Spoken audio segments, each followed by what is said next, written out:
are you a parent who's really excited to check out the digital nomad lifestyle, but you can't actually leave the United States? Or maybe you're from a country other than the United States and you're looking to go there. Or maybe you're planning to leave the US, but you need an interim solution before you leave the country while you're processing the visa.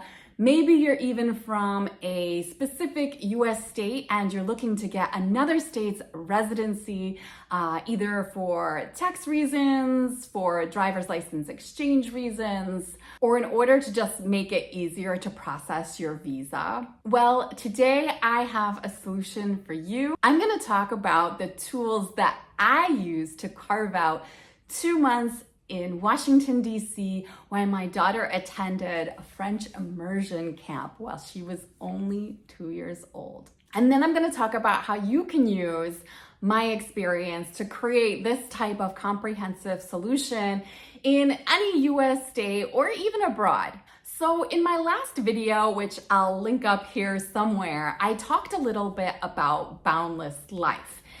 They're a company who offers solutions for digital nomad parents that include housing, co-working, school, and community. So they offer these 4 different solutions. But there are alternatives to Boundless Life. You just might have to find your own solution for each of those 4 prongs. So that's what I'm going to talk about today. I'm going to talk about the tools I used to find housing, co-working space, temporary schooling, and community in Washington, D.C. for 2 months, and how you can think about using these same tools. So what did I do? Well, I was in a situation last year, like one of the ones I described, where I wasn't in a position to leave the United States, but I really wanted an international experience for my daughter, and for various reasons, I was looking to change state residencies. When I narrowed this down, I decided that I wanted to be in Washington, D.C., but that I wanted to live in either Virginia and Maryland, and ultimately I chose Maryland. The main 2 companies I used to make this idea a reality were a company called Landing and a company called Communikids. Now, I'm going to talk about my experience, give a little review with these companies, but then also mention competitors in case these aren't the ideal solutions for you or they're not available in the city or state where you would like to go. So first things first, housing, right? We all need a place to live. Now for me, because of what I needed to do, I really needed an address that I could use, a mailbox. And so while there are companies like Airbnb or sublets you can find off of booking.com, Craigslist, all kinds of sites on the internet, I was specifically looking for a housing situation that 1 was kid-friendly and 2 would let me use the address officially. I would have a lease in my name. I would have a mailbox. I could accept rent there. I was officially a resident in that apartment. So after researching a lot, I narrowed it down to the company called Landing. And I'll put a link below, and perhaps if I can find one, even a coupon code for you guys to help you out. So what Landing does is they offer short-term housing. I think now they've reduced the time, narrowed it down to even as short as a week. But the original idea was really kind of monthly housing. I think they even have some programs where you can actually hop around and get a super reduced rate, but that's not what I'm going to talk about today. For today's purposes, I'm just going to assume that you're in a situation sort of like mine. You have a family, you need a stable residence, and you don't want to deal with some sort of maybe shady situation off of Airbnb where you're at the mercy of the landlord, where you're kind of asking them if they'll allow you to receive mail. You want this really above board with a lease or at least a receipt that you can show that you're paying rent, that you're actually living there. So Landing offers this, and they have a number of apartments throughout the United States.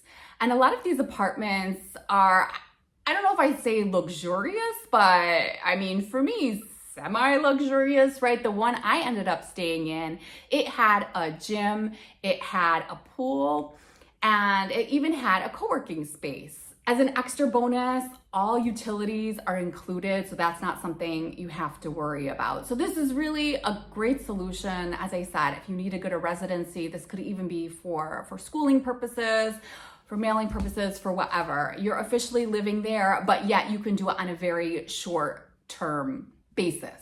Of course, with any company, there are downsides. And as you can imagine, a company like this who's offering, slightly what seem to be at least luxury apartments, it's more expensive than if you're getting into a traditional lease or working out your own sublease, right? So Landing's prices are not cheap. As I said, they offer ways of getting cheaper rent, but that's not really for someone who's looking for stability. That's for someone that's willing to move and just live in kind of in between leases.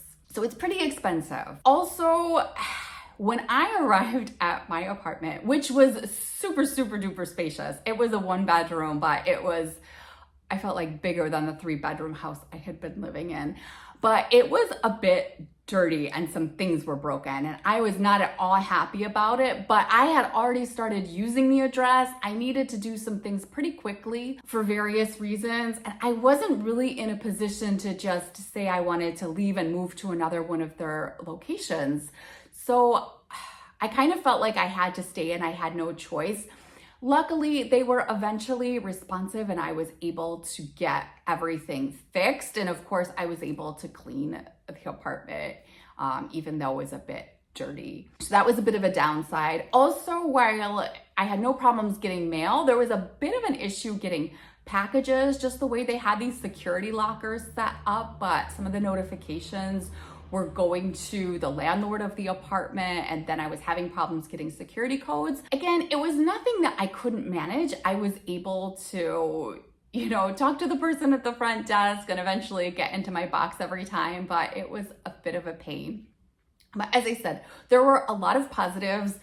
Besides the amenities I discussed and utilities being paid for, as I said, there was security in the building. It was walking distance to the DC Metro on the DC side. So while I was staying in Maryland, DC was literally like a 2-minute walk away. I was in Friendship Heights, and that was super great. Another plus or minus, the place had parking. The only reason I say this is a minus is I was actually required to pay for that parking even though I didn't have a car, and it was over $100 a month. I did in the end have friends and family visit, so I was able to use the parking spot in the end, but just for a couple of days out of the whole time. So Landing's for sure not the only company that has this kind of arrangement available for you, but I did want to share with you a solution I had actually used, because the problem is we can all talk about things we find on the internet, but you can use ChatGPT, whatever, but I'm assuming you're watching this because you actually want a firsthand experience. So as I said, in the end, the apartment was gorgeous. It was relaxing. I worked more often in the apartment or in cafes than the co-working space because they're actually, whenever I'd go, there'd be no one there. So I decided it was just nicer to sit in my patio or go to some of the beautiful cafes in DC. But as I said, it's there. So if maybe you're not like me and you're not a single parent and you have someone else and you just need some separation of space, Landing does tend to offer apartments that have, a business center or co-working space in the building. And as I said, also a gym and all kinds of other things. Okay, so the second component of this 4-component strategy I want to mention is co-working. And I know I just said that Landing already provided this and there were cafes, but if you're not using Landing, if you're going somewhere that doesn't have Landing apartments, and the solution you use, maybe you're on an Airbnb, booking.com, doesn't have this, co-working spaces are really popular ever since COVID. And you can just do a quick Google search. There are co-working spaces all over the US, all over the world, and a lot of them just offer kind of a daily solution, a weekly solution. There are cafes that are co-working friendly. And then also something that I did attempt to do while I was in DC was use the public library.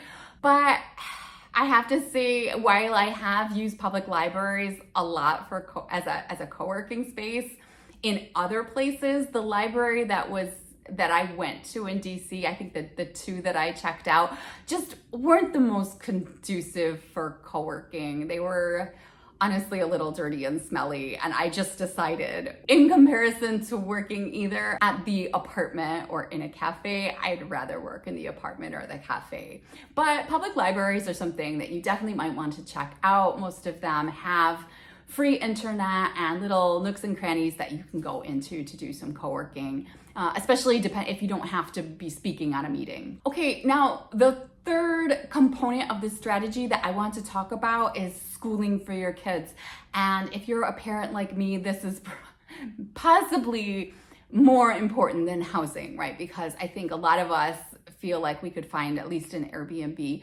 But if you don't have schooling, your life is going to be pretty hard if you're working remotely. Even though there are ways to work around that when necessary. I worked for 2 years from home without my child being in daycare.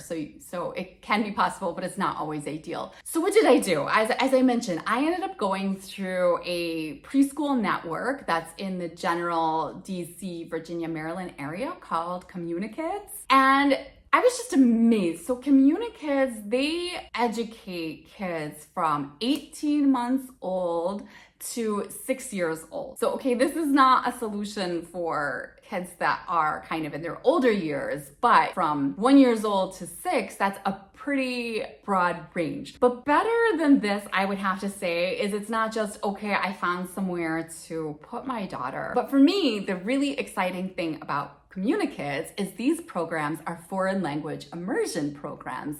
And in the DC area, they have French, Spanish, and Mandarin. So this is a really cool opportunity, especially if you're itching for some sort of international experience or you're about to move abroad and you want to introduce your kid to the language. This is a great way that you can kind of do this foreign immersion experience without even leaving the US. So as I said, I was up in the Chevy Chase area and I chose a Communikids that was not far away, and we actually did the French program. And my daughter loved it. The teachers were so nice. It was fantastic. And she was definitely starting to speak French by the end of it. They played outside a lot, although in the summer it is hot in DC and sometimes the outdoor play had to get canceled.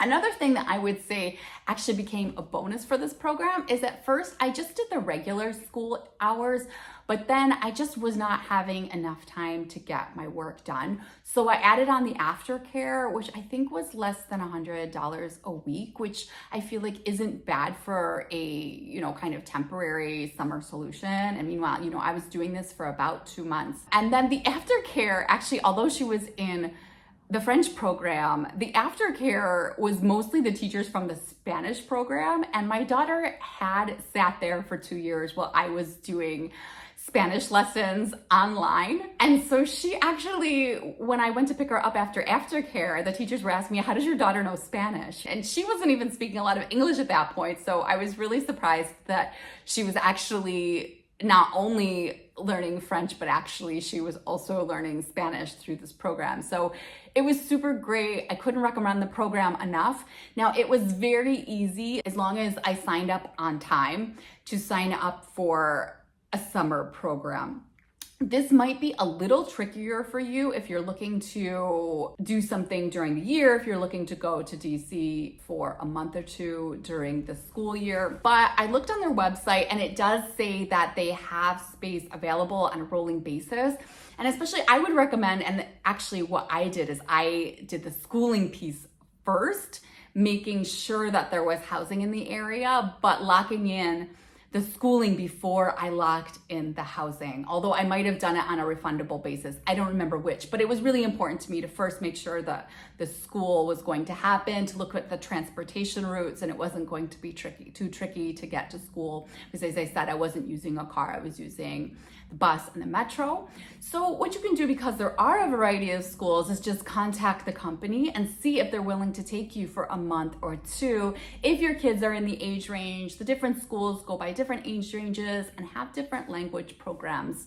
Now, as I said, you might not be looking to go to DC specifically, and Communikids, I believe it's It's only in DC. But that doesn't mean there aren't programs just like Communikids out there, especially in bigger cities in the US like Los Angeles or New York City or even Philadelphia. I did see similar programs in New York City, but obviously if you're in a smaller city, the options are going to be less. For what I'm talking about is not only a temporary preschool situation, but in an immersion language. But of course there are preschools all over the country, all over the world, teaching in English, teaching in their native language. And it might take a little extra effort to make some phone calls or write the school and ask if they're willing to accept your kid on a temporary basis, especially Montessori alternative schools, forest schools, Waldorf schools. There's lots of possibilities. And you can even consider this if you do have kids that are above age 6. It's going to take a little more legwork to get your kids enrolled temporarily in a school. But also remember, if you're in the US and you have housing and you have an address and your kids are school age, then actually you can also enroll them in the local schools. So you do have a solution there, and it's even free, right? So again, it might take a little work because you might need to get all of the paperwork and go through the enrollment process.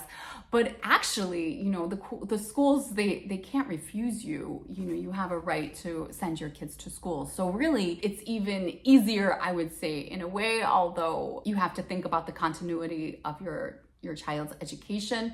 But you can get your kid enrolled in a school and do a temporary 1 month, 3 month, 1 year stay in a US state, in a US city, and you can really make this happen. Now, for the final piece, what I think is a really underrated component of what I was talking about with what, for example, Boundless offered, and really was my model, because I did the Boundless program first and really wanted to kind of recreate a similar experience moving forward. And this is community and activities and getting to know where you are, right? So if you're like me and you want to go see the world, you don't want to just be sitting alone in an apartment and just doing work, right? You want to go places to learn about them, engage with them, have a social life, and feel like you're living there and you're not just a tourist. So obviously, this didn't come with Landing, it didn't come with Communikids, but one, I chose a major city and a very international city because I knew it would be one that would have a lot of things going on. And when we're talking about the community part that involves children, DC is great for that because the Smithsonian museums, the zoo, everything is free. So that's a really great way. Even though some things are more expensive, you have all of these great activities and you can learn a lot of things. And if you're not from the US, going to the Smithsonian institutions and museums are a great way to learn about another country's culture. If you are from the US, then it's a great way to learn a bit more about our own history. There's also activities run by all of the embassies. So if you're looking for an international experience, you can really engage that way. If we're talking about more activities just for you as an adult and you want to make friends, some solutions I've used before but didn't use as much in DC, because actually since I've lived abroad so much and had a lot of friends that were diplomats, I spent the whole summer catching up with people I already knew. But what I've done in other cities when I've been new in the US and abroad is make use of groups like Meetup. Probably most of you know about meetup.com, but if you don't, it's free to use. And there are all kinds of groups from any activity you can imagine, from hiking to philosophy to women's groups, spiritual groups, anything. And almost all the groups are free. Some charge, but that's up to the person that's running the group, not Meetup itself. And you can just look, and every day of the week there's something to go to. I used it in upstate New York to do Spanish immersion. You can really use it for anything. So I encourage you to get on there. Other major groups that are all over the world are Internations, and I've been a member of them for a long time, although I haven't recently gone to anything of theirs, even though I'm a member.